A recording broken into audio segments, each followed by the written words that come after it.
Hello, नमस्कार और जय हिंद साथियों। आज हम लोग पढ़ेंगे मराठा साम्राज्य के बारे में। मराठा साम्राज्य से हम लोग चर्चित होंगे भी, और अगर नहीं होंगे तो आज हम लोग जान पहचान कर लेंगे मराठा साम्राज्य के बारे में।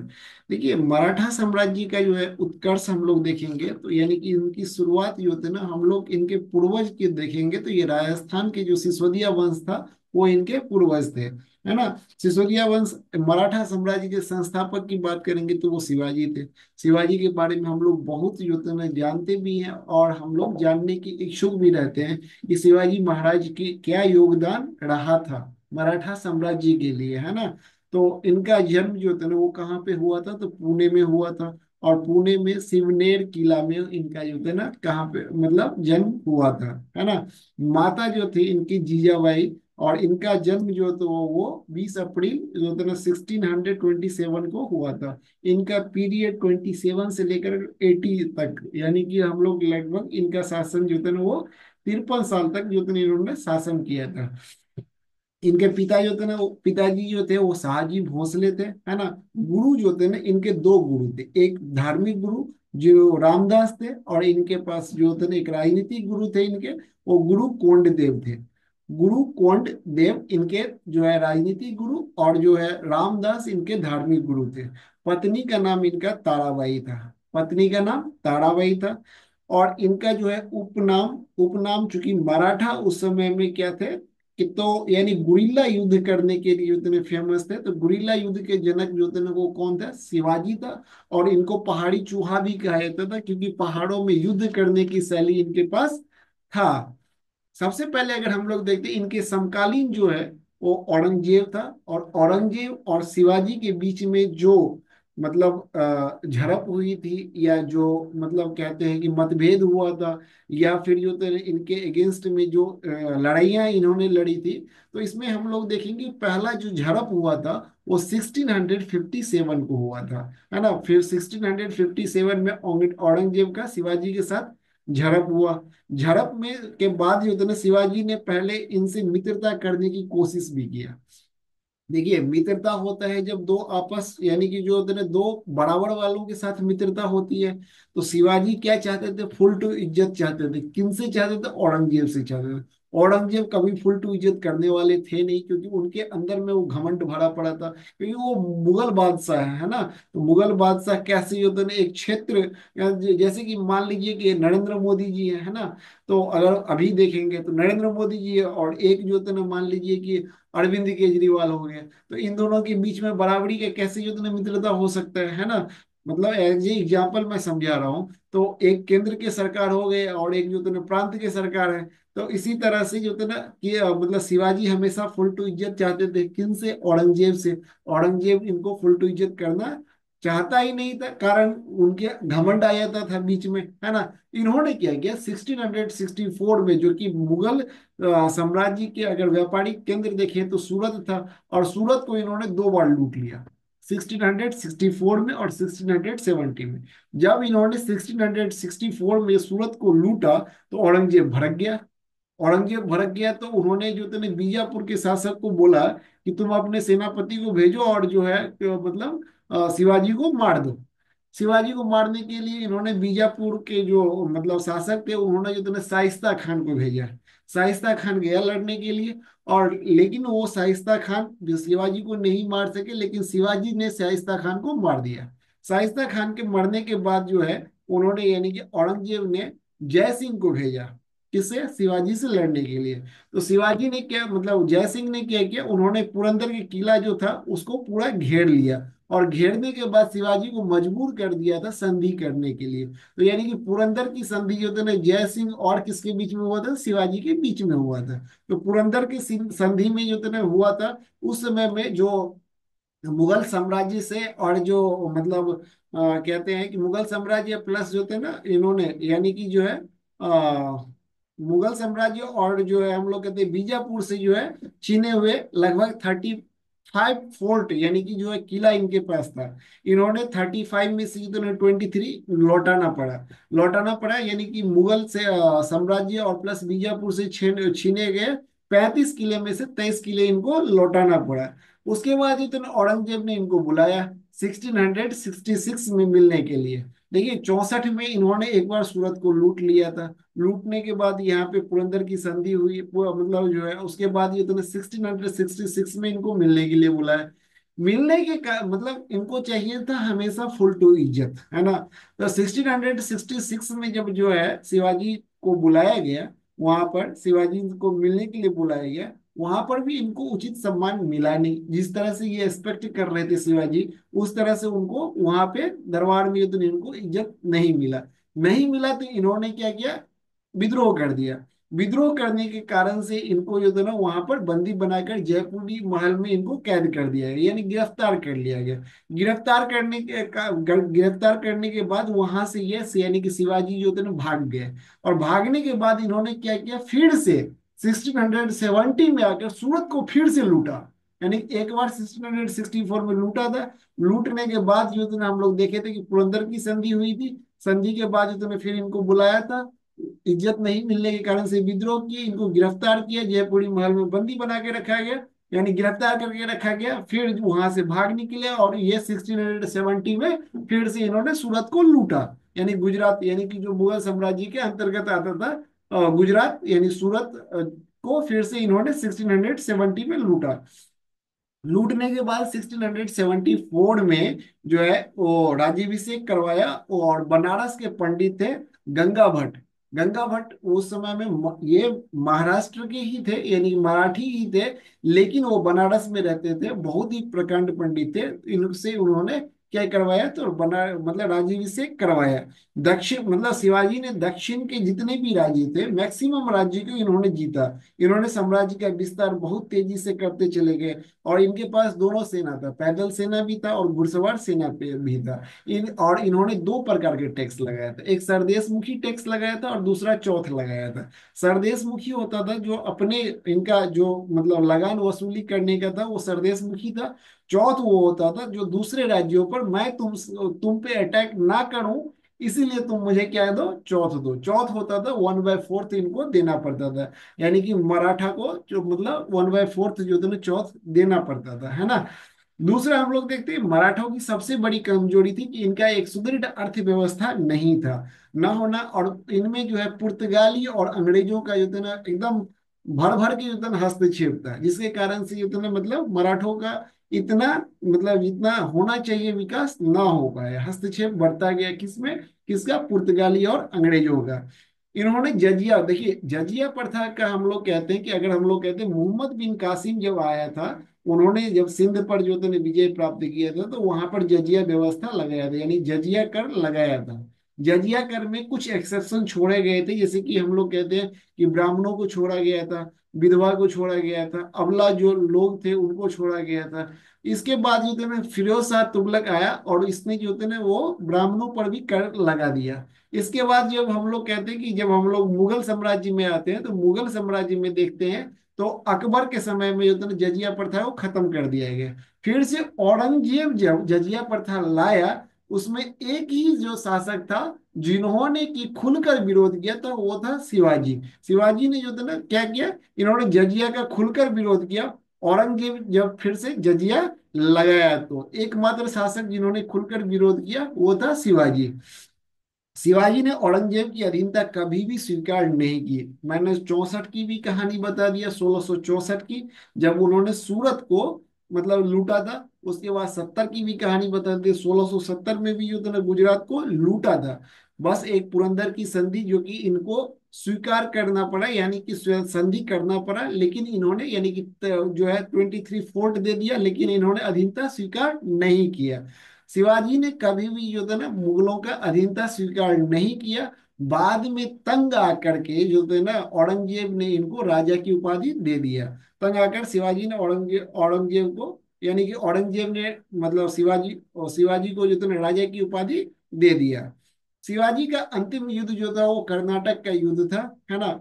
1680 में शिवाजी की मृत्यु हो गई, यानी 53 वर्ष की अवस्था में इनकी मृत्यु हो गई। उसके बाद जो थे ना 1680 में इनकी मृत्यु हो गई। उसके बाद आया संभाजी।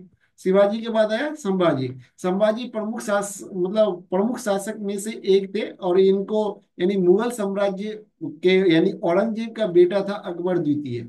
ये वो विद्रोही था, और विद्रोही का होने के कारण से इन्होंने संरक्षण मांगा संभाजी से। संभाजी ने इनको संरक्षण दे दिया। संभाजी योग्य शासक थे, ये औरंगजेब भी जानता था। और जिसके कारण से औरंगजेब एक बहाना ढूंढ रहा था लड़ने के लिए, यानी कि जो थे ना, मतलब संभाजी को मारने के लिए। और ये बहाना तब मिल गया जब अकबर द्वितीय इनसे संरक्षण मंगाया, और संभाजी ने इनको संरक्षण दे दिया। संभाजी जब संरक्षण दे दिए तो इनको एक, जब औरंगजेब को मौका मिला, इन्होंने जो थे ना बहुत यातनाएं दिए, दे करके इनको मार दिया, यानी संभाजी को मार दिया। संभाजी के मारने के बाद जो थे ना, हम लोग कहते हैं इनका पुत्र साहू जी था। साहू जी से पहले जो थे ना राजा राम जो थे ना शासक बने, यानी कि राजा राम जो थे ना छत्रपति बने।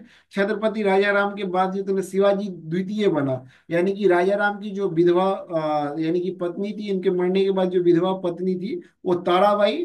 ताराबाई जो थे ना अपने पुत्र शिवाजी द्वितीय को जो थे ना क्या बनाया, छत्रप बनाया। और साथ में जो थे ना उनका एक संरक्षिका के तौर पर जो थे ना वो ताराबाई हमेशा तैनात रही, है ना। तो हम लोग कहते हैं कि संरक्षण संभाजी के पुत्र को कैद कर लिया था, यानी कि साहू जी के कैद कर लिया था। बाद में बहादुर शाह के समय में, बहादुर शाह के समय में जो था ना साहू जी छूटा एवं मराठा साम्राज्य का दोबारा स्थापना किया। देखिए, बहादुर शाह औरंगजेब के बाद जो था ना बहादुर शाह प्रथम आया था, तो उनके समय में जो था ना ये साहू जी को छोड़ दिया गया।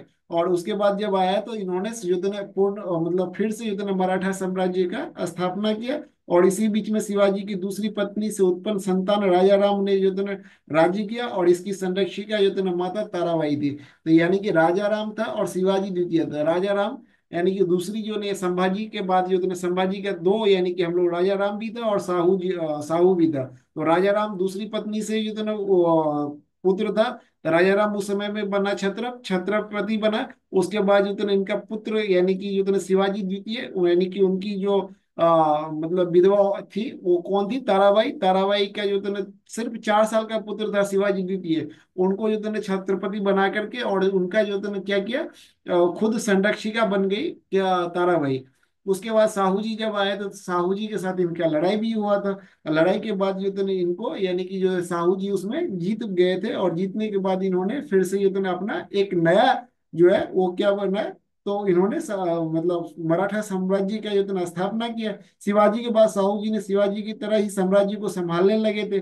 साहू जी ने के शासन बेहतर करने के लिए, अब साहू जी यानी कि शिवाजी हो गया, संभाजी हो गया, राजा राम हो गया, शिवाजी द्वितीय हो गए, अब साहू जी आए हैं। साहू जी ने क्या किया, एक मतलब शासन व्यवस्था को मतलब सुचारू रूप से चलाने के लिए इन्होंने एक पद, यानी कि पेशवा का पद का जो था ना इन्होंने गठन किया। और पेशवा का पद गठन होते ही ये जो था ना वंशानुगत हो गया। वंशानुगत हो गया, और ये जो था ना मतलब वंशानुगत हो गया। और यह जो पेशवा रहते थे वो कहाँ पे रहते थे, ये पुणे में रहते थे। पहले पेशवा का नाम जो था वो बालाजी विश्वनाथ था। इन्होंने मुगलों के जो मुगलों से मैग्ना कार्टा ले लिया था। जिस तरह से अंग्रेजों से ने भी जो था ना फर्रुखीसियर से जो था ना मैग्ना कार्टा ले लिया, उसी तरह से जो था ना यहाँ पर बालाजी विश्वनाथ भी जो थे उन्होंने मैग्ना कार्टा लिया था। किससे, तो फर्रुखीसियर से लिया था। बालाजी विश्वनाथ एक बहुत ही योग्य पेशवा था। लेकिन इनकी आकस्मिक मृत्यु से इसका जो थे ना पेशवा, इनका पुत्र बाजीराव प्रथम जो थे ना फिर पेशवा बना था। अभी हम लोग फर्स्ट पेशवा देखे थे बालाजी विश्वनाथ थे। दूसरा पेशवा बाजीराव प्रथम हुआ, जिनका की संबंध मूवी में हम लोग देखते थे। बालाजी प्रथम का जो था संबंध किसके साथ था, तो मस्तानी के साथ था। बाजीराव का संबंध किसके साथ था, मस्तानी के साथ था। ये तो हो गया कि मतलब थोड़ा बनाने के लिए मैं बताया, मस्तानी के साथ इनका संबंध था। मतलब मस्तानी के शब्दों में कहें तो कहते हैं कि बुंदेलखंड में कटार देना कोई जो है सगाई माना जाता है, उसके अनुसार जो थे इनकी शादी भी हुई थी। ठीक है। बाजीराव प्रथम जो थे इन्होंने हैदराबाद पर जो थे मतलब क्या किया, आक्रमण किया। और हैदराबाद के शासक थे निजाम उल मुल्क, उनको जो थे ना हराया। और हराने के बाद जो थे ना वहां पर मुंशी सिंहगांव की संधि जो थे ना, मुंशी सिंहगांव की संधि के तहत जो है ना हैदराबाद को मराठाओं में मिला लिया, मराठा साम्राज्य में मिला लिया। मुंशी सिंहगांव की संधि किसके साथ किया था, हैदराबाद का साथ किया था। मुंशी सिंहगांव की संधि के तहत मराठा में इनको मिला लिया, यानी किसको मिला लिया, हैदराबाद को मिला लिया। बाजीराव प्रथम ने गुरिल्ला युद्ध करना शुरू कर दिए थे। इन्होंने अपने छत्रपति से कहा था कि अपने छत्रपति से कहा, आओ मिलकर इस पुराने वृक्ष की जो है ना शाखा पर, यानी पुरानी वृक्ष पर वार करें, शाखा खुद ब खुद गिर जाएगी। किस पुरानी वृक्ष किसके लिए कहा? मुगल साम्राज्य के लिए कहा। और बाद में जो तो इनका उत्तर भी मिला था, किससे मिला था? तो छत्रपति से मिला था कि आप योग्य शासक के पुत्र हैं, आप यह कर सकते हैं, है ना।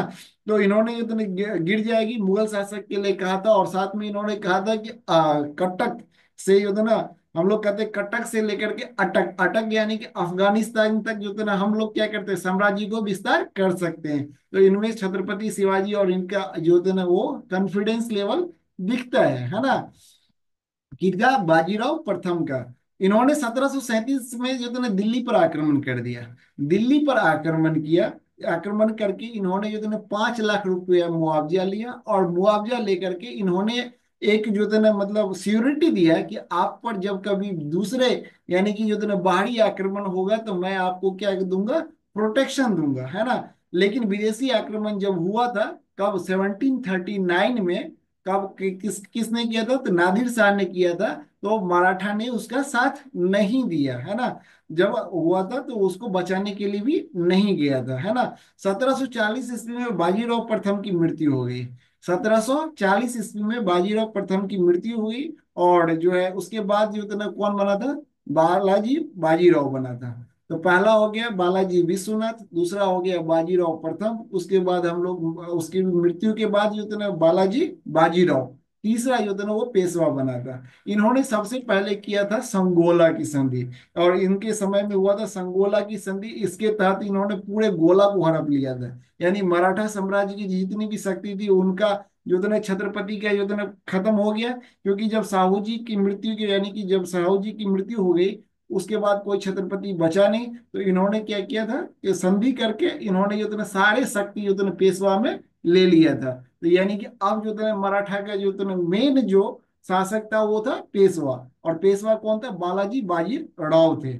और इन इनके यानी कि जो संधि करके इन्होंने सारी शक्ति अपने में, यानी कि पेशवा में लिया था, वो संधि था संगोला की संधि। और संगोला की संधि करके इन्होंने पूरे गोला, मतलब पूरा आधिपत्य जो था ना ले लिया था, है ना। शक्ति जो था ना पेशवा के पास आ गया, छत्रपति का पद समाप्त हो गया। यह बहुत ही योग्य जो है पेशवा थे, लेकिन इनमें ओवर कॉन्फिडेंस बहुत था। ओवर कॉन्फिडेंस इतना था कि ये मतलब कहते थे कि मैं कटक से लेकर के अटक तक पूरा अपना साम्राज्य का विस्तार करूंगा। और मतलब वही वाला कॉन्फिडेंस इनके था। और इन्होंने जो था ना जाकर के जो था ना अटक में जो बैठा था अहमद शाह अब्दाली, अफगानिस्तान में, उस पर जाके अटैक कर लिया। तो अहमद शाह अब्दाली पर जो थे इन्होंने जो है दिल्ली का शासक जो है शाह आलम जो है द्वितीय उस समय में थे, उन्होंने जो था ना इनका साथ नहीं दिया, है ना। मतलब मराठाओं का साथ नहीं दिया। 1761 में जो है पानीपत का तृतीय युद्ध हुआ था। और जिनमें कि अहमद शाह अब्दाली था और मराठा था।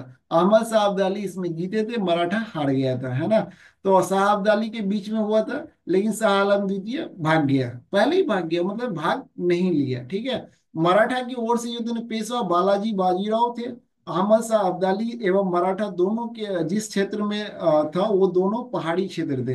यानी कि पहाड़ी, देखिए पहाड़ी क्षेत्र से मतलब नहीं है, पहाड़ी क्षेत्र में इनका भी, यानी कि मराठा का भी जो है ना युद्ध करने का जो है ना बहुत ही अच्छा टेक्निक उनको पता था। लेकिन उनके पास जो है ना छोटे तोप थे, और दूसरा धनुष, तीर धनुष था। यानी कि धनुष बाण होने के कारण से और छोटे मतलब जो है तोप होने के कारण से उनको, यानी कि वो दूर से लड़ाई कर सकते थे। लेकिन अफगानिस्तान के लोग जिनकी हाइट ज्यादा होती थी, और अगर ये इनके बीच में यानी कि आपस में भिड़ के लड़ाई करे, तो कभी भी ये जो है ना मतलब मतलब जो एडवांटेज मिलेगा किसको मिलेगा? तो अफगानिस्तान के लोगों को मिलेगा। यानी कि अगर भिड़ंत की लड़ाई हो, तो चूंकि वो लोग लंबे लंबे होते थे, तो उनको यानी कि जो होते हैं ना वो ज्यादा एडवांटेज मिलेगा, और मिला भी। जिसके कारण से अहमद शाह अब्दाली जो थे ना वो जीत गया, है ना। अहमद शाह अब्दाली जीत गया। प्रमुख कारण और ये भी कारण था कि ये जाके लड़ाई किया था, मराठा जाके अटक में लड़ाई किया था, यानी अफगानिस्तान में लड़ाई किया था। लेकिन इनके पास तो राशन जितना ले गए थे उन्हीं, मतलब वहां पे उतना ही था। जिसके कारण से राशन की कमी होने के कारण से भी जो थे ना इनकी मतलब जो थे ना ये थकान होने लगा, सैनिकों में राशन है नहीं, जिसके कारण से कॉन्फिडेंस भी नीचे होने लगा और ये हार का कारण बना था। ये अंतिम समय में आके हारे थे। मराठा के पास छोटा तोप था, जिधर चाहे वो घुमा जाता था। घूमे अहमद शाह अब्दाली के पास बड़ा तोप था, घूम नहीं पाता था। मराठा की शक्ति तोप एवं धनुर्धर थे, मराठा की शक्ति तोप और धनुर्धर थे, लेकिन हुआ नहीं। दोनों के बीच में भिड़ंत हो गया, दूर से तो लड़ाई ही नहीं हुआ। दूर से लड़ाई होता है तब ना तोप और धनुर्धर काम आते हैं, जब नजदीक में आके लड़ाई हुआ तो वहां पे तोप और धनुर्धर काम ही नहीं आए। लेकिन जो था ना मराठा सेना आके अफगान के साथ मिलकर लड़ाई हुआ, पैदल एवं तलवार की लड़ाई में अफगान के वाले ज्यादा कद की थी, जिसकी वजह से वो भारी पड़े और एक गलती की वजह से मराठा की हार हुई, पास की लड़ाई के कारण से। तो इन्होंने पास की लड़ाई की। दूर की लड़ाई रहता तो वही तोप और धनुर्धारी जो थे ना वो अहमद शाह अब्दाली को हरा देता, लेकिन पास की लड़ाई में तो भैया वो छह मतलब 7-7 फुट के होते थे और इनके पास उतना मतलब नहीं था उतने कद वाले, जिसके कारण से इनकी हार हुई थी। अहमद शाह अब्दाली देखिए जीत तो गया भारत। भारत जीतने के बाद एक तो चीज निश्चित हो गया कि मराठा जो होते हैं ना वो उस हिसाब से जो होते हैं ना वो वर्चस्व नहीं स्थापित कर पाए, जिस हिसाब से अहमद शाह अब्दाली जो है वो स्थापित कर पाए। तो इससे तो ये हो गया साफ कि जो है भारत पर कौन शासक शासन नहीं करेगा, है ना, मतलब मराठा शासक नहीं करेगा। लेकिन ये नहीं हो पाया कि मतलब कौन शासन करेगा, क्योंकि अहमद शाह अब्दाली भारत में इंटरेस्टेड था नहीं, है ना।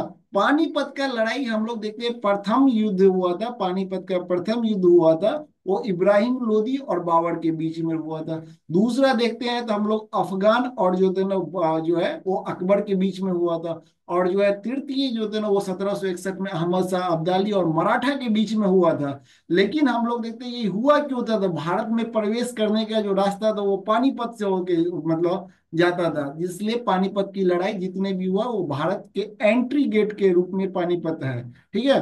तो मराठा के हारने की खबर सुनकर जो थे ना बालाजी बाजीराव जो थे ना वो हार्ट अटैक के कारण से ही मर गए। ठीक है। इनके बाद कोई योग्य पेशवा नहीं आया। इतिहासकारों के अनुसार जो तृतीय लड़ाई ये साबित नहीं कर पाया कि भारत पर कौन शासन करेगा, लेकिन ये साबित कर दिया कि भारत पर शासन कौन नहीं करेगा, तो मराठा नहीं करेगा। 1761 में मराठा हारने के बाद जो 1764 ईस्वी में बक्सर का युद्ध हुआ और उसमें शाह आलम द्वितीय भी जो अंग्रेज से हार गए। अंग्रेज से हारने के बाद जो शासन अंग्रेजों का शासन हो गया। छत्रपति जी की उपाधि जो थे राजाभिषेक के बाद मिलते थे, लेकिन महाराज जो थे ना योग्यता के लिए मिलता था। उसके बाद टैक्स जो थे ना दो प्रकार के थे, सरदेश मुखी और चौथ होता था। जो अपने यहाँ के लोगों से लेते था तो उसे सरदेश मुखी कहा जाता था, और चौथ जो थे ना जो दूसरे प्रांतों से लिया जाता था कि हम तुम पे आक्रमण नहीं करेंगे, तुम हमें टैक्स के रूप में कुछ दो, वो चौथ होता था। ठीक है। सरदेश मुखी उसे भी अगर लिया जाता था और 10% बढ़ा के लिया जाता था। सरदेश मुखी और चौथ दोनों लेता था तो उसका यानी कि जो है अगर जिस पर कि मुगल साम्राज्य का जो था अधिपत्य होता था और उनसे अगर टैक्स देना होता तो 10% अलग से जो था सरदेश मुखी देना पड़ता था चौथ के साथ। घुड़सवार जो था दोनों था, अस्थाई और अस्थाई। सिलाहदार जो था अस्थाई से जो घुड़सवार था, और जो अस्थाई था वो बलगीर था। मराठा प्रशासन के 8 प्रमुख मंत्रियों को अष्टप्रधान कहा जाता था। सबसे प्रमुख पेशवा थे, यानी कि जो हम लोग कहते हैं ना प्रधानमंत्री, अभी जो थे ना मान लीजिए कि मंत्रियों में सबसे मुख्य प्रधानमंत्री होते हैं, उनके बाद से अन्य मंत्री होते, उसी तरह से पेशवा उस समय में सबसे प्रमुख थे। और उसके बाद जो थे ना हम लोग देखते हैं कि जिस तरह से इन्होंने प्रशासन के लिए जो है 5 भागों में इनको बांट दिया था, यानी कि जो है मराठा साम्राज्य को, जिसमें कि ग्वालियर सिंधिया के अंदर था, इंदौर जो है होलकर के अंतर्गत था, बड़ौदा जो है गायकवाड़ के अंदर था, नागपुर भोंसले के अंदर था, और जो है पूना वो पेशवा के अंदर था। तो ये इनके यानी शासन करता थे, है ना, शासक थे। अंतिम पेशवा जो थे वो कौन बने, बाजीराव द्वितीय बना, है ना। तो उसके बाद हम लोग देखते हैं कि अंग्रेज और मराठा 3 बार भिड़े। अंग्रेज और मराठा 3 बार बड़े भिड़े।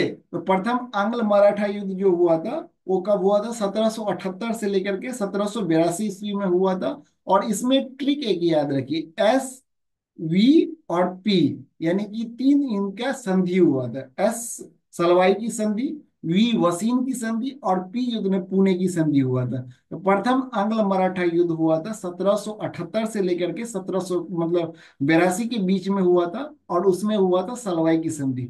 दूसरा जो आंग्ल मराठा युद्ध हुआ था वो 1803 से 1806 के बीच में हुआ था, और उसमें हुआ था वसीन की संधि। और तीसरा जो हुआ था वो आंग्ल मराठा युद्ध हुआ था, उसमें हुआ था पुणे की संधि। और 1818 ईस्वी में युद्ध ने अंग्रेजों ने पूरी तरीके से युद्ध ने किसको, मराठा को हरा दिया, है ना। पुणे के पेशवा बाजीराव द्वितीय को अंग्रेजों ने पेंशन देकर कानपुर भेज दिया, और धीरे धीरे पेंशन घटा, मतलब अंग्रेजों का यही था। पहले तो वो अटैक करता था, उसके बाद जो राजा बच जाता था उनको पेंशन दे करके बोलता था मैं पेंशन दे दूंगा, तुम जो है ना वहां पर जाओ मौज करो भैया, है ना। लेकिन बाद में ये धीरे धीरे पेंशन कम होता था, और पेंशन कम होने के बाद युद्ध में देखते हैं कि 1857 की क्रांति के समय में युद्ध में सारे का पेंशन खत्म ही कर दिया था लगभग, है ना। मुगल बादशाह के युद्ध में हम लोग देखते हैं उनका पेंशन खत्म करवा दिया था, और उसके बाद उतना हम लोग कहते हैं कि इनका भी पेंशन खत्म कर दिया था, बंद कर दिया था। 1857 में पेंशन बंद कर दिया था। बाजीराव द्वितीय का बेटा था नाना साहब, गोद लिया हुआ, और वो पेंशन बंद कर दिया नाना साहब का।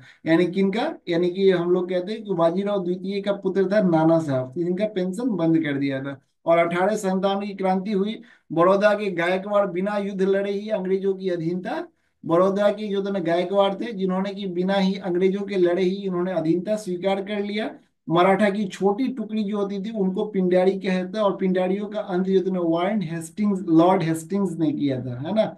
पिंडारियों का अंत किसने किया था, ये क्वेश्चन आता भी है बीपीएससी में, बहुत बार पूछा गया है कि पिंडारियों का अंत किसने किया था, तो लॉर्ड हेस्टिंग्स ने किया था, है ना।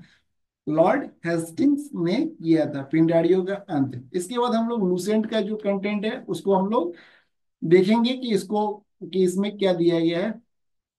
फर्स्ट, मराठों का उत्कर्ष। मराठा साम्राज्य का संस्थापक कौन थे, शिवाजी थे।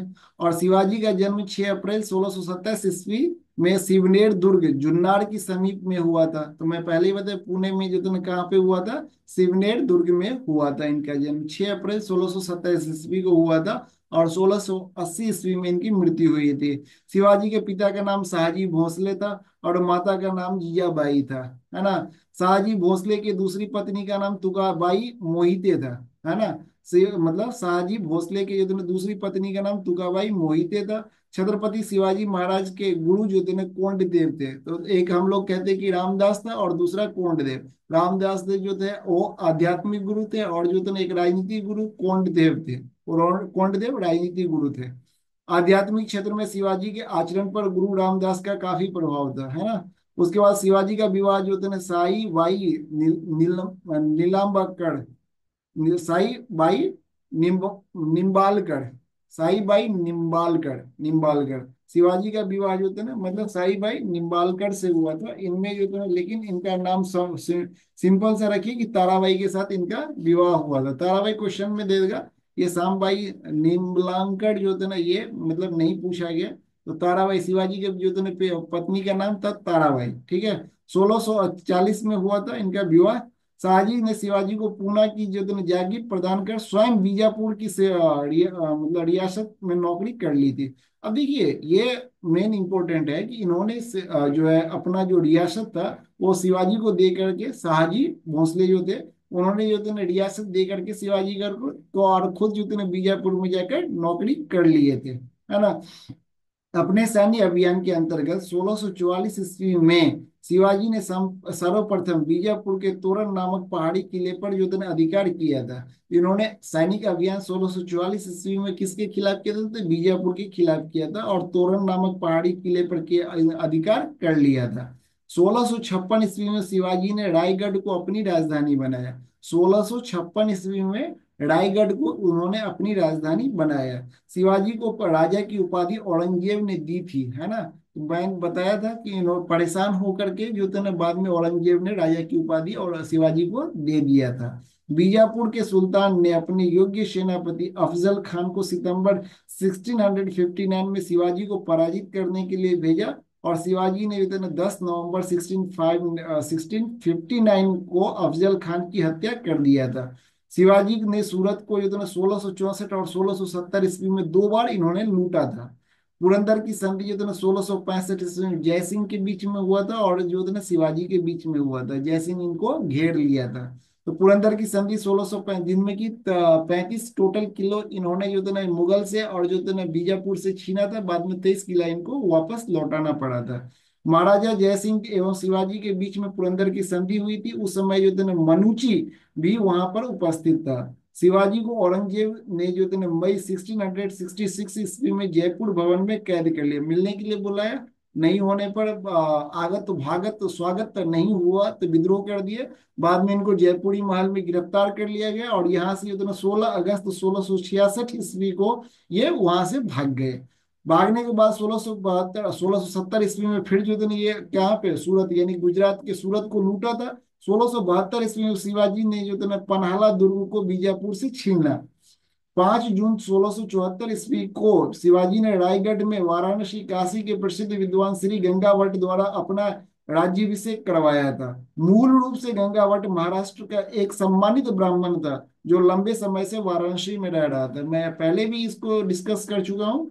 कर्नाटक अभियान जो था 1676 से लेकर के 78 ईस्वी में हुआ था, और शिवाजी का यह अंतिम अभियान था। इन्होंने 1678 में जिंजी का किला विजित किया, और वो किया जो उनकी अंतिम विजय था। यानी जो कर्नाटक अभियान था, लास्ट इनका अभियान था, कब हुआ था? 76 से लेकर 78 में हुआ था। 1600 से मतलब 76 से लेकर के 78 के बीच में कर्नाटक अभियान हुआ था, जिसमें कि जिंजी का किला इन्होंने विजित किया था। मात्र 53 वर्ष की अल्पायु में, यानी 53 वर्ष की आयु में 3 अप्रैल 1680 ईस्वी को जो है इनकी मृत्यु हो गई। इनकी अंतिम संस्कार जो थे ना राजा राम दूसरी पत्नी सोयराबाई के पुत्र ने संपन्न किया था, है ना। इनकी मृत्यु के संभाजी जो थे ना संभाजी पन्हाला के किले में कैद था, है ना। तो संभाजी, और हम लोग बात करेंगे इसके बाद इतना कि कौन था? राजा राम। शिवाजी के मंत्रिमंडल को अष्टप्रधान कहा जाता था, और अष्टप्रधान में पेशवा का पद सर्वाधिक महत्वपूर्ण एवं सम्मान का होता था। शिवाजी ने दरबार में मराठी को भाषा के रूप में, तो दो भाषा चलता था उस समय मराठा में, एक संस्कृत चलता था और दूसरा मराठी चलता था। शिवाजी के इतना सेना को मतलब शिवाजी के सेना को 3 महत्वपूर्ण भागों में विभक्त किया गया था। एक था पागा सेना, नियमित घुड़सवार सेना जो था, वो सिलाहदार अस्थायी घुड़सवार सैनिक था, और पैदल जो थे ना सेना था। 3 प्रकार के, एक था पागा सेना, दूसरा था सिलाहदार, और तीसरा था पैदल। पैदल तो पैदल ही सेना था, सिलाहदार जो थे ना अस्थायी घुड़सवार सैनिक थे, और पागा सेना जो थे ना नियमित घुड़सवार सैनिक थे। उसके बाद शिवाजी को तोप जो था ना शिवाजी को किसने दिया था? अंग्रेज ने दिया था। मराठा राज्य के अंतर्गत 2 प्रकार के क्षेत्र होते थे। एक होता था स्वराज, जो क्षेत्र प्रत्यक्ष मराठों के अंतर्गत नियंत्रण में होते थे, उन्हें स्वराज क्षेत्र कहा जाता था। और दूसरा होता था मुगतई, मुल्क एक कदीम। यह वह क्षेत्र होता था जिसमें से चौथ और सरदेशमुखी वसूला जाता था। सरदेशमुखी 10% अलग से भी वसूला जाता था चौथ के साथ। मैं ये डिस्कस पहले भी कर दिया था। चौथ एवं सरदेशमुखी जो थे ना स्वराज से नहीं लिए जाते थे, बल्कि वह उन जगहों पर लिया जाता था। चौथ और सरदेशमुखी के बारे में हम लोग बात कर रहे थे। चौथ एवं सरदेशमुखी स्वराज से नहीं लिए जाते थे, बल्कि उन जगहों के लिए लिए जाते थे जहां पर मुगल और दक्षिणी राजाओं का जो था ना शासन था। चौथ भूराजस्व का 1/4 और मराठों के उस क्षेत्र पर आक्रमण नहीं करते थे करने के लिए, यानी कि हम उस तुम पे आक्रमण नहीं करेंगे, इस तरह का जो तुम्हें कर लिया जाता था चौथ। और सरदेश मुखी ऊपर से 10% का टैक्स लिया जाता था। अतिरिक्त अधिभार लिया जाता था, जो मतलब अधिभार लिया जाता था, जो उस क्षेत्र में लिया जाता था जो मुगलों के अधीन था या मराठों पे उस पर दावा करते थे, है ना। ये हमारा मुगल और मराठा अगर कहे कि ये मतलब मुगल मराठा दोनों अगर किसी क्षेत्र पर दावा करते तो वहां पर 10% अधिशेष अधिभार लिया जाता था। अधिशेष नहीं, अधिभार लिया जाता था, है ना। जिसको सरदेश मुखी कहा जाता था। तो सरदेश मुखी हो गया, चौथ हो गया, है ना। 2 प्रकार के टैक्स होता था। उसके बाद देखिए महाराष्ट्र के प्रमुख जो संत थे, संत में जो थे ना हम लोग, एक था ज्ञानदेव या ज्ञानेश्वर।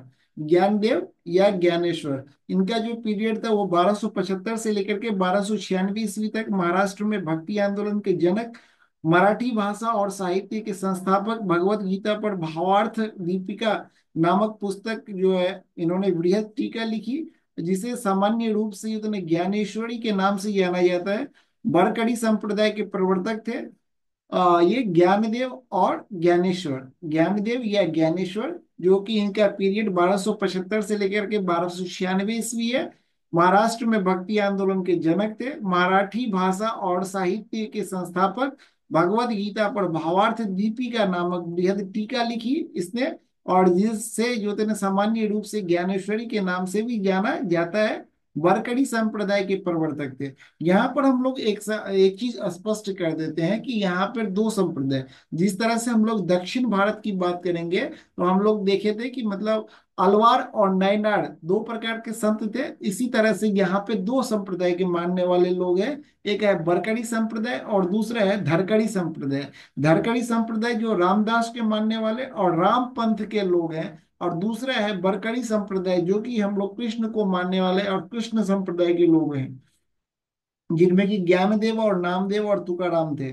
उसके बाद हम लोग कहते हैं कि नामदेव की बात करेंगे। इनका पीरियड 1270 से लेकर के 1350 ईस्वी तक रहा, और इनके आराध्य देव जो थे पंढरपुर के विठोवा या विठल थे। बरकड़ी संप्रदाय के विकास में इनकी प्रमुख भूमिकाएं थी। इन्होंने अनेक भक्ति परक मराठी गीतों की जो रचना की, जो अभंगों के रूप में प्रचलित है। मराठी के अलावा इन्होंने ब्रज भाषा और खड़ी बोली में गीतों की रचना की। नामदेव को सगुण एवं निर्गुण जो है संतों के बीच की कड़ी माना जाता है, और इनमें कुछ पद जो है ना गुरु ग्रंथ साहिब में संकलित है। मुखवाणी नामक पुस्तक में इनकी रचनाएं संग्रहित है। उसके बाद हम लोग नेक्स्ट जो संत थे वो एकनाथ थे। इनका पीरियड 1533 से लेकर के 1599 तक था।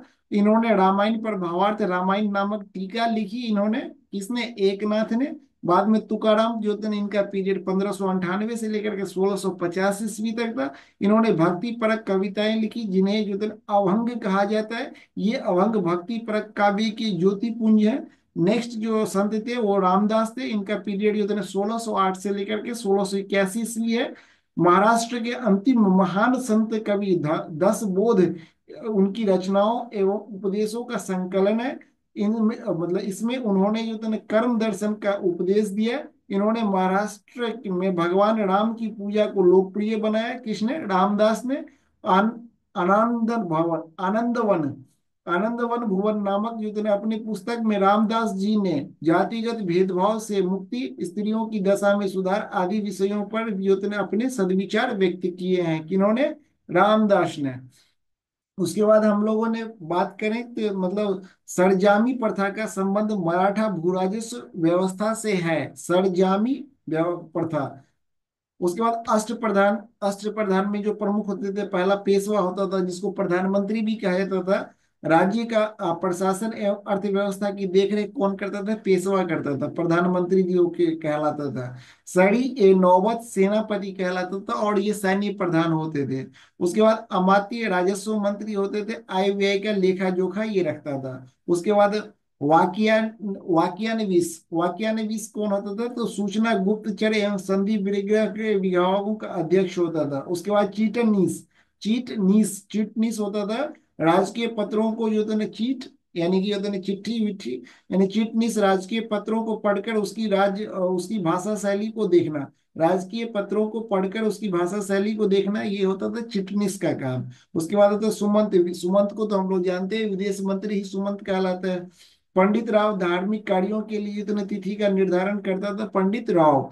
उसके बाद इतने न्यायाधीश, न्याय विभाग का प्रधान होता था न्यायाधीश। उसके बाद शिवाजी की कर व्यवस्था मलिक अंबर की कर व्यवस्था पर आधारित है। जिस तरह से अकबर का हम लोग देखे थे टोडरमल के साथ, उसी तरह से जो है ना जिस तरह से हम लोग मतलब जो है ना शेरशाह सूरी का देखा था टोडरमल के साथ, उसी तरह से जो है ना शिवाजी का कर व्यवस्था मलिक अंबर के कर व्यवस्था पर आधारित है। शिवाजी ने रसीद के द्वारा नाप की व्यवस्था के स्थान पर जो है ना काठी एवं मानक छड़ी के प्रयोग की को आरंभ करवाया। शिवाजी ने 1679 में जो अन्नाजी दत्तो द्वारा व्यापक भूमि सर्वेक्षण करवाया। शिवाजी के समय में कुल उपज का 33% योजना भाग राजस्व के रूप में वसूला जाता था, जो बढ़कर बाद में 40% तक हो गया था। शिवाजी ने मुगल व्यापारिक केंद्र सूरत को दो बार लूटा था, 1664 ईस्वी में, 1670 ईस्वी में। शिवाजी का उत्तराधिकारी संभाजी हुए। संभाजी ने उज्जैन के हिंद एवं संस्कृत के प्रकांड विद्वान कवि कलश को अपना सलाहकार नियुक्त किया। किसको? कवि कलश को। कौन थे? संभाजी ने उज्जैन के हिंदी एवं संस्कृत के प्रकांड विद्वान कवि कलश को अपना सलाहकार नियुक्त किया। नेक्स्ट पॉइंट, मार्च 1689 ईस्वी में जो था ना मुगल सेनापति मरखरब खान ने जो था ना संगमेश्वर में छिपे हुए संभाजी एवं कवि कलश को गिरफ्तार कर लिया और उसकी हत्या कर दी थी। मार्च 1689 ईस्वी को इतने मुगल सेनापति मरखरब मरखरब खान ने जो है ना संगमेश्वर में छिपे हुए संभाजी और कवि कलश को गिरफ्तार कर लिया और उसकी हत्या कर दी। तो क्यों किया था? अकबर द्वितीय को मैंने बताया था, विद्रोही पुत्र था उनका, उन्होंने संरक्षण दे दिया था संभाजी ने, इसके कारण से औरंगजेब ने इनको मरवा दिया। संभाजी के बाद 1689 ईस्वी में राजा राम को नए छत्रपति के रूप में राज्याभिषेक किया गया। राजा राम ने अपनी दूसरी राजधानी जो था ना सतारा को बनाया, और दूसरा पहली जो राजधानी थी वो कहाँ थी? रायगढ़ थी। दूसरी राजधानी कहाँ को बनाया? सतारा को बनाया। शिवाजी के जो थे ना किले की सुरक्षा के लिए नियुक्त अधिकारी तीन होते थे। हवलदार होते थे, किले की आंतरिक व्यवस्था को देखरेख करने के लिए होता था। दूसरा सरे सरे नौबत, सरे नौबत किला की सेना का जो था नेतृत्व करता था। और तीसरा होता था सबनीस, किले की अर्थव्यवस्था, पत्र व्यवहार एवं भंडार की देखरेख करता था। कौन होता था? सबनीस होता था। एक हवलदार हो गया, दूसरा ये तो सरे नौबत हो गया, तीसरा शवनीश हो गया। अगर नेक्स्ट पॉइंट देखें तो राजा राम जो है मुगलों से संघर्ष करता हुआ 2 मार्च 1700 ईस्वी में मारा गया। उसके बाद आया राजा राम की मृत्यु के बाद उसकी विधवा पत्नी ताराबाई अपने 4 वर्षीय पुत्र शिवाजी द्वितीय का राज्याभिषेक कराकर मराठा साम्राज्य की वास्तविक संरक्षिका बन गई। मैंने बताया था कि राजा राम के मरने के बाद उनकी जो पत्नी थी, विधवा पत्नी ताराबाई, विधवा पत्नी, पत्नी विधवा ही होती है, ताराबाई जो थे ना वो उनका पुत्र था साहब, जो कौन था? शिवाजी द्वितीय। जो सिर्फ सिर्फ 4 वर्ष के थे, उनको जो थे ना छत्रपति बना करके जो थे ना उन्होंने क्या किया था? उनके संरक्षिका बन गई। 1707 ईस्वी में औरंगजेब की मृत्यु के बाद संभाजी के पुत्र साहू को, जो औरंगजेब के कब्जे में थे भोपाल के निकट से, मुगल शिविर से जो थे ना वापस महाराष्ट्र आया। उनको यानी कि औरंगजेब की मृत्यु के बाद, जब हम लोग कहते हैं कि औरंगजेब की मृत्यु के बाद इनको छोड़ दिया गया। और बहादुर शाह प्रथम के समय में साहू जी जो होते हैं, साहू एवं ताराबाई के बीच में 1707 ईस्वी में खेड़ा का युद्ध हुआ। कहाँ का युद्ध हुआ? खेड़ा का युद्ध हुआ। और जिसमें साहू विजय हुआ। साहू ने 22 जनवरी 1708 ईस्वी को सतारा में अपना राज्याभिषेक करवाया था। तो दो हम लोग कहते हैं कि एक रायगढ़ और दूसरा सतारा राजधानी। सतारा राजधानी किसने बनाया था? तो राजा राम ने बनाया था। साहू के नेतृत्व में नवीन मराठा साम्राज्यवाद के प्रवर्तक पेशवा लोग थे, जो साहू के पैतृक प्रधानमंत्री थे। पेशवा पद जो थे पहले पेशवा के साथ ही वंशानुगत हो गया था, और पेशवा पुणे में रहता था। मैंने पेशवा के बारे में बताया था, पहला जो पेशवा था वो कौन था? बाजीराव विश्वनाथ, बालाजी विश्वनाथ, है ना। दो 1713 ईस्वी में साहू ने जो था ना बालाजी विश्वनाथ को पेशवा बना, और इनकी मृत्यु 1720 ईस्वी में हुई थी। इसके बाद जो था ना पेशवा बना बाजीराव प्रथम, जिनका की संबंध मस्तानी के साथ था, है ना। पेशवा बाजीराव प्रथम ने मुगल साम्राज्य की कमजोर हो रही स्थिति को फायदा उठाने के लिए साहू को उत्साहित करते हुए कहा कि आओ हम इस पुराने वृक्ष के खोखले तने पर प्रहार करें, शाखाएं तो स्वयं ही गिर जाएगी। हमारे प्रयत्नों से मराठा पताका कृष्णा नदी से अटक तक फहराने लगेगी। अटक मतलब कटक से लेके अटक तक, है ना। उत्तर में साहू ने कहा, निश्चित रूप से ही आप इसे हिमालय के पार गाड़ देंगे। निसंदेह आप योग्य पिता के योग्य पुत्र है। किसने कहा था? तो साहू जी ने कहा था। साहू जी कौन? छत्रपति, है ना। पालखेरा का युद्ध जो था 7 मार्च 1728 ईस्वी को बाजीराव प्रथम एवं जो था निजामुल मुल्क के बीच में हुआ था, और जिसमें निजाम की हार हुई थी। और निजाम के बाद जो था मुंगी सिंह जो है मुंशी सिंहगांव की संधि जो था हुआ था। मैं बताया था कि नहीं, हैदराबाद को जो था मुंशी सिंहगांव की संधि के साथ लिया था, और जो था पूरे गोला को संगोला की संधि से लिए लिया था। अभी दिल्ली पर आक्रमण करने वाला जो था प्रथम पेशवा बाजीराव प्रथम था, जिसने जो था 29 मार्च 1737 ईस्वी को दिल्ली पर धावा बोला, और उस पर मुगल बादशाह मोहम्मद शाह दिल्ली छोड़ने के लिए तैयार हो गया था। लेकिन मुआवजा लिया था 5 लाख रुपया, और उसको जो था छोड़ दिया था। छोड़ने के बाद जो था ये भी आश्वासन दिया था कि मैं जब आपको जरूरत पड़ेगी, यानी बाहरी आक्रमण से मैं आपको प्रोटेक्ट करूंगा। लेकिन कभी किया नहीं। 1739 में जब हम लोग कहते हैं कि आया था नादिर शाह, लेकिन उन्होंने मतलब जो है संरक्षण यानी कि जो थे ना मतलब उनका मदद नहीं किया मराठा ने। बाजीराव प्रथम मस्तानी नामक महिला के संबंध में होने के कारण से चर्चित रहा। 1740 ईस्वी में बाजीराव प्रथम की मृत्यु हो गई। नेक्स्ट पॉइंट, बाजीराव प्रथम की मृत्यु के बाद जो था बालाजी बाजीराव, पहला हम लोग देखे थे कि बालाजी विश्वनाथ था, दूसरा बाजीराव प्रथम था, और तीसरा जो था बालाजी बाजीराव थे।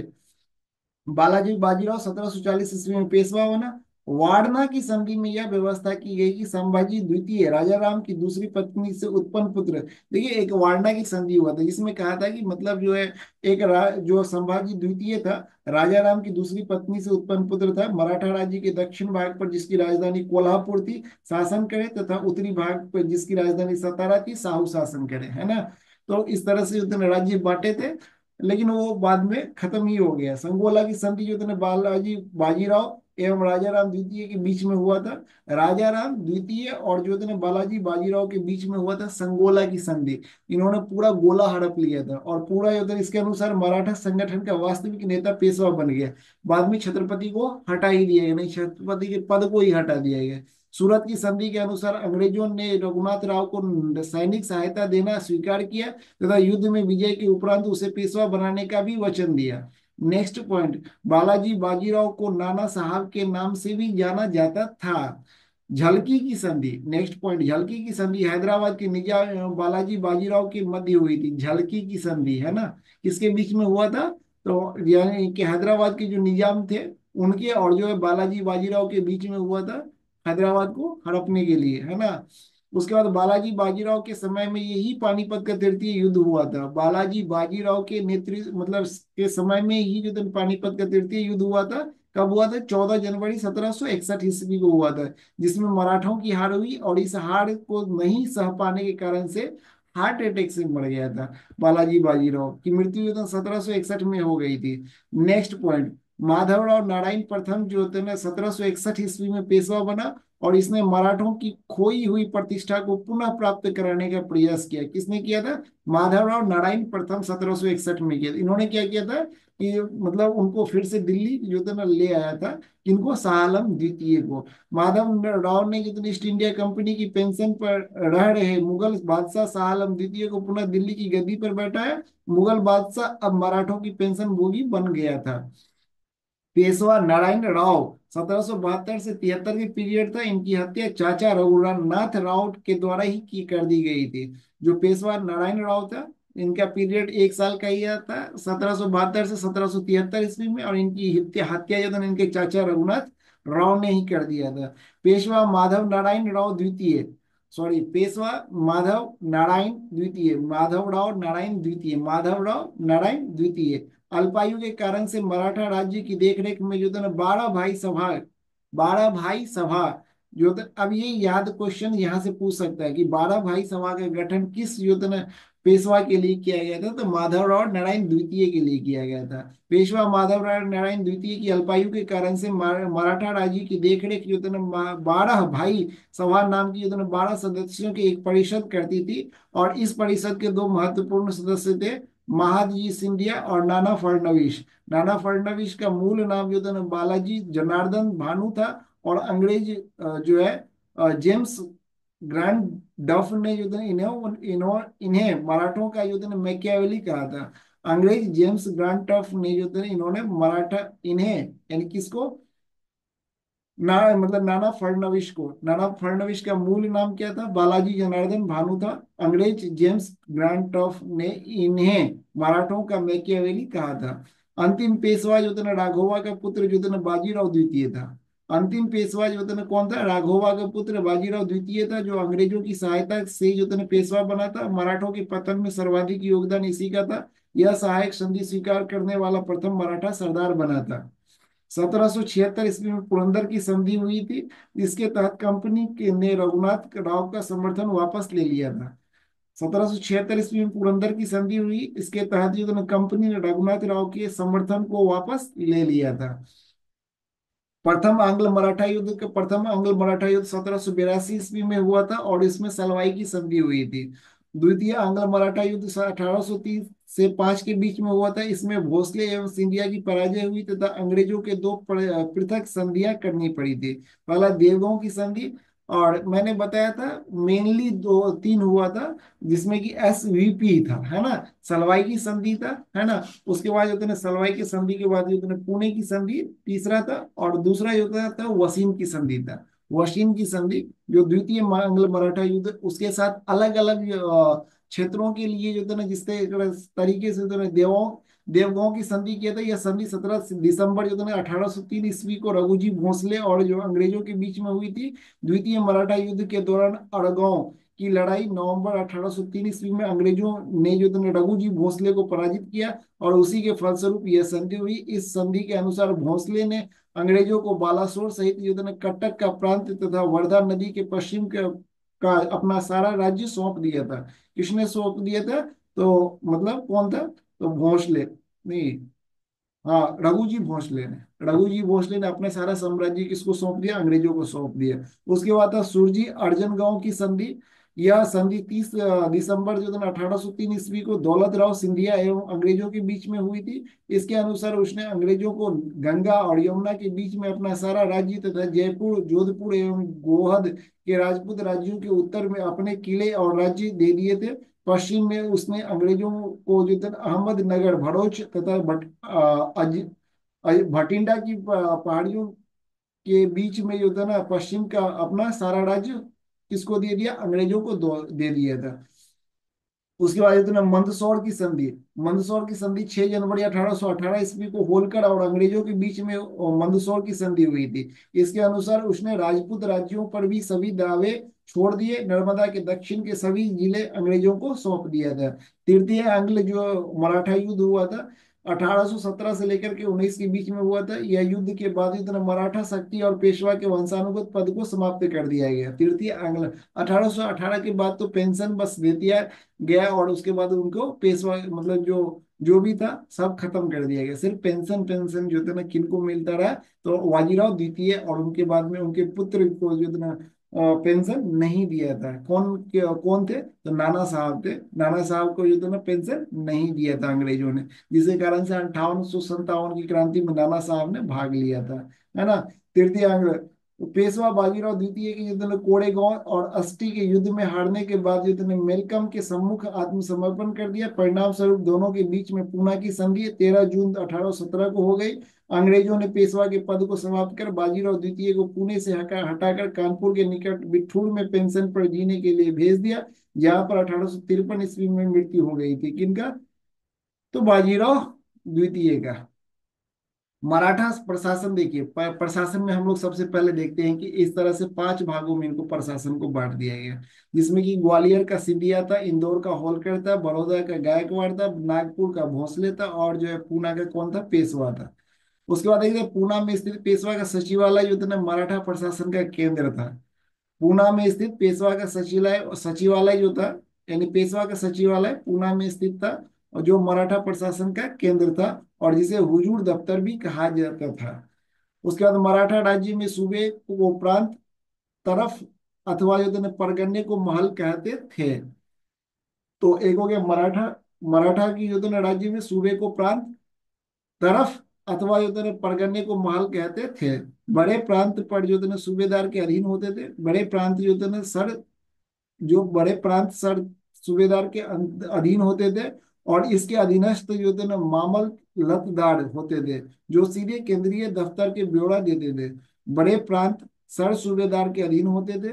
इसके अधीनस्थ जो थे ना मामलतदार होता था, जो सीधे केंद्रीय दफ्तर के ब्यौरा देते थे। उसके बाद देशमुख तथा जो थे देश पांडे अन्य जिला अधिकारी होते थे, जो मामलतदार पर नियंत्रण के रूप में कार्य करते थे।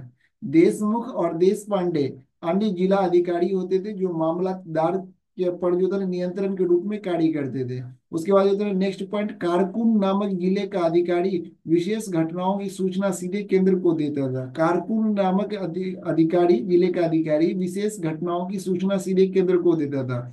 नेक्स्ट पॉइंट, महल का मुख्य कार्यकर्ता हवलदार होता था, तथा मजमूदार मजूमदार जो और जो था ना फडनवीस उसकी सहायता करते थे। महल का जो है सर्व प्रमुख, यानी कि महल का मुख्य कार्यकर्ता जो थे ना हवलदार होते थे, और तथा जो थे ना मजूमदार और जो है फडनवीस उसकी सहायता करते थे। ग्राम का मुख्य अधिकारी पटेल होता था, जो कर संबंधी न्यायिक एवं प्रशासनिक कार्य करता था। पटेल के बीच नीचे जो था कुलकर्णी होता था, जो ग्राम की भूमि का लेखा रखता था। कुलकर्णी के नीचे जो था चौगुले होते थे, जो पटेल की सहायता करता था, तथा कुलकर्णी के लेखे की देखभाल करता था। पोतदार सिक्कों की निर्धारित भार एवं धातु की शुद्धता की जांच करता था। कौन? पोतदार। इसके अतिरिक्त ग्राम 12 बलूटे शिल्पी तथा जो थे 12 अलूटे सेवक होते थे। कोतवाल नगर का प्रमुख जो थे शासक प्रशासक होता था। कोतवाल नगर का मुख्य प्रशासक होता था। गांव में चौकीदार जो थे जागला अपराधियों की पता लगाने का काम करता था। चौकीदार जो होता था गांव में जो थे जिनको चौकीदार को जागला कहते थे, अपराधियों के पता लगाने का काम करता था। अस्थाई भूस्वामित्व तो प्राप्त लोग जो थे मिरासदार कहलाते थे। अस्थाई भूस्वामित्व तो प्राप्त लोग जो थे मिरासदार कहलाते थे। बटाई भूस्वामी जो थे ऊपरीस कहलाते थे। पेशे से लुटेरे पिंडारी लाल पट्टी नामक जो कर वसूल करते थे। बदले में मराठा सेना के प्रत्येक अभियान में उनके साथ जाते थे, और अपने लूट के माल में से वे सरकार को 25% हिस्सा देते थे। जो पिंडारी लोग थे वो लाल पट्टी नामक कर वसूल करते थे, ठीक है। और इसके लिए मराठा सेना भी इनको छूट दे रखा था। इसलिए छूट दे रखा था कि ये सेना में भाग लेते थे, और जो अपने लूट में से 25% जो होता है ना वो सरकार को पहुंचा जाता था। जिस तरह से पुलिस व्यवस्था होती है, चोर लोग क्या कहते हैं, गांव से चोरी करते हैं, और उसके बाद जो तो कुछ पुलिस को उसमें से पहुंचा देते हैं कि आप जो तो समय पे मत आइएगा, ठीक है। ये मैं एक एग्जाम्पल लिया था। इसको मतलब ये कंटेंट से कोई रिलेशन इसका नहीं है। मराठा साम्राज्य का अंतिम छत्रपति जो था वो कौन था? शाहजी अप्पा साहेब थे। शाहजी अप्पा साहेब थे। इस तरह से मराठा साम्राज्य हम लोग देखें, मराठा साम्राज्य को पढ़ें। कंटेंट आपको जो लूसेंट में दिया गया उससे पहले आपको इसकी जो कंटेंट मैं जो मतलब का लिखा है वो नोट्स है उसको मैं पढ़ाने की कोशिश किया कि जिससे कि आप ये समझ जाए। और का वो जो लिखे हुए नोट्स से मैक्सिमम क्वेश्चन उसी से आते हैं। इससे ये होता है ना, मतलब अगर आप एक बार सुन लेते हैं तो आपको याद हो जाएगा। मिलते हैं नेक्स्ट वीडियोस में। आधुनिक भारत में हम लोग लेकर के जो है ना कंपनी का शासन लेकर के आएंगे। तब तक के लिए आप लोगों को जय हिंद, जय भारत, भारत माता की जय। जाते जाते चैनल को सब्सक्राइब कर दीजिएगा, लाइक कीजिए, वीडियो को कमेंट कीजिए कि आप लोगों को किस तरह का वीडियो चाहिए, क्या सुधार करनी चाहिए। फिर हम लोग नेक्स्ट वीडियो से मिलते हैं। तब तक के लिए जय हिंद, जय भारत।